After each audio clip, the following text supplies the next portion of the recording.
Welcome back to Afternoon Express right here on S3. Thank you so much for choosing us as we get the vibes going. I wish I could do that as well as you, Karen. Get it, girl. I just kind of feel the 80s coming on. Can't take the 80s out of the girl. Hey, no, we're moving onwards, Karen. Onwards. Remember. Okay, Onwards, so what we're about to do now is we're about to take you on a journey of taste and flavor with Karen Dudley to get you ready to ramp up your meals in 2023. That's what we're doing this year. We're leveling up. And Karen is going to be starting off with two of her favorite snacks. Yeah. Here's the first one, all right? Yeah. Gilgeori toast and a Bhel Puri potato salad. Potato salad, yes. See, I mean, this is a lot of foreign. What is a Gilgeori? Gilgeori is like a Korean street toast. It's kind of like a phenomenon, but it's so exciting. My family have loved it. It's just the snack of choice. Okay. Can I show you? Yeah, please. You have to. So I actually sometimes just simply buy ready-made slaw cut up because I'm going to tell you all the hacks. Yeah, I was going to tell you all the hacks.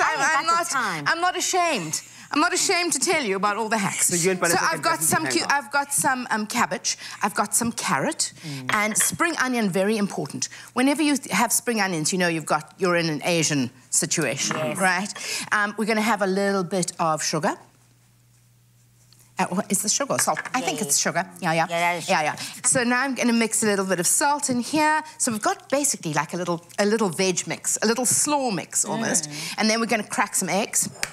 Basically what we're doing is making a sort of vegetable omelette. Oh, wow. And we're going to cut it in the same shape. We're actually going to shape it in the same shape as the toast.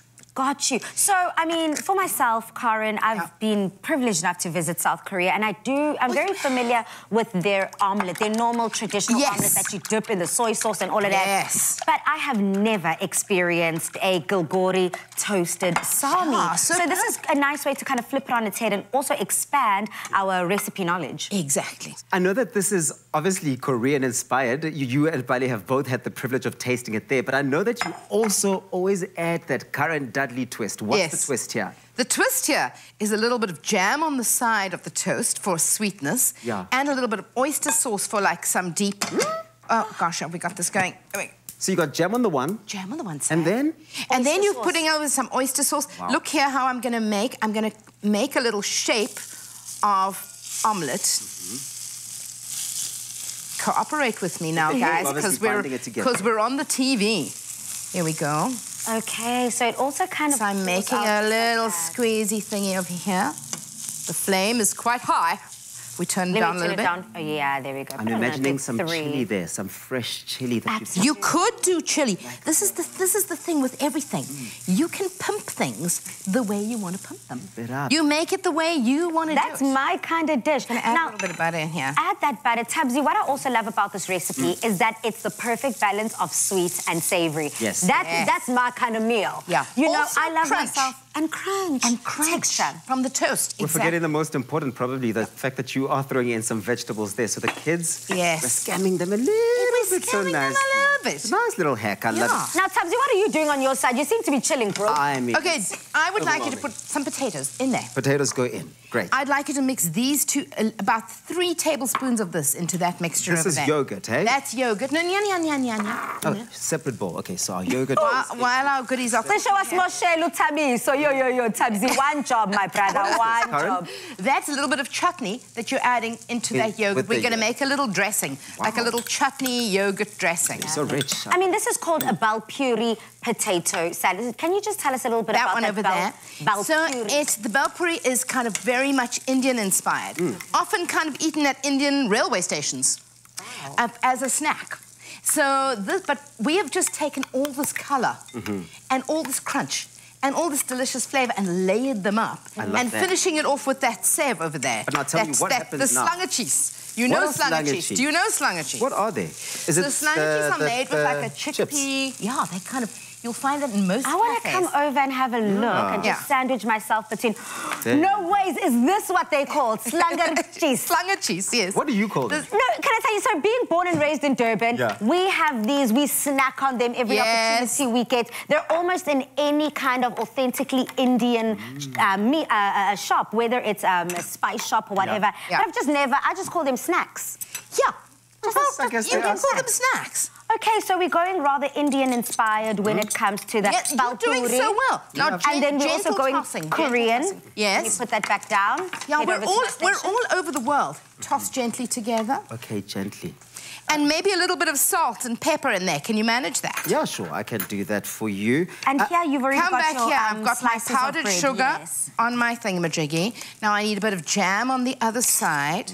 I know this looks crazy and obscene. I know it's crazy and obscene looking, but it's going to be very delicious. Well, that's the thing about your recipes. I've found so many of them can easily... The first thing you think, if you haven't tasted, is like, outrageous. You couldn't possibly mix these two. Look here. And then when you eat it... Ta-da! Ta-da! Karen, so for myself in my own kitchen on a daily basis, especially like my favorite breakfast to whip up is like a French toast. Yeah. French toast, but I sometimes, if I run out of maple syrup, I sprinkle brown sugar onto it. Yeah. This is reminding me of that. The fact that you put that powdered sugar on and you put the jam, it's that sweet and savory combination again. Very breakfast inspired in my eyes. I'm not quite sure if I'm on the right track. This could be breakfast, this could be lunch, this could be kiddie snack. And Tabzi, I want to find out about that oyster sauce. How does that taste in a salad? You see, now you're getting savouriness. You're getting savouriness. Look at that. I mean, it looks like... Uncle. Enjoy, Uncle. Thank you so much. It may be a bit messy, but don't even worry about anybody. No, you have a private moment with that sandwich. You have a private moment. How good does that? Sometimes you can't even talk. Are you getting the sweet, savoury? I need to move on over here. I think I'm the only one working at this stage. I think I'm the only one working at this. It's a party. I'm literally going to cry from happiness. Now, look. Oh, look. I see you've begun here. We've begun on some things. We're layering up the potatoes, which we've already dressed with our mayo and our yogurt and chutney dressing. Seasoning. Potatoes love salt. Do not be shy. Yeah. Do not be shy with the salt. Hey? Isn't that so good? Is the name of this thing. Now, look how pretty this is going to be. So now we've got... Now, this is a great dish to impress people. Like, you know, think festive, think party. We're going to actually layer up any little bits that you have. You might have some leftover roasted sweet potato. Yeah. You might have... leftover bits of stuff, and you're just making this really colourful salad. And it doesn't even look like it's made out of leftovers. Yeah. No, it doesn't. I actually almost want to get rid of the notion of January, the fact that we ain't got no money. Yeah. But I actually want to flip it on its head and make it more about the saving of it all. Look into what's in your fridge. Obviously, it's all about the integrity. We don't want to lose the integrity of the dish. But, I mean, look, if you do have something at the back drawer, take it out, use it.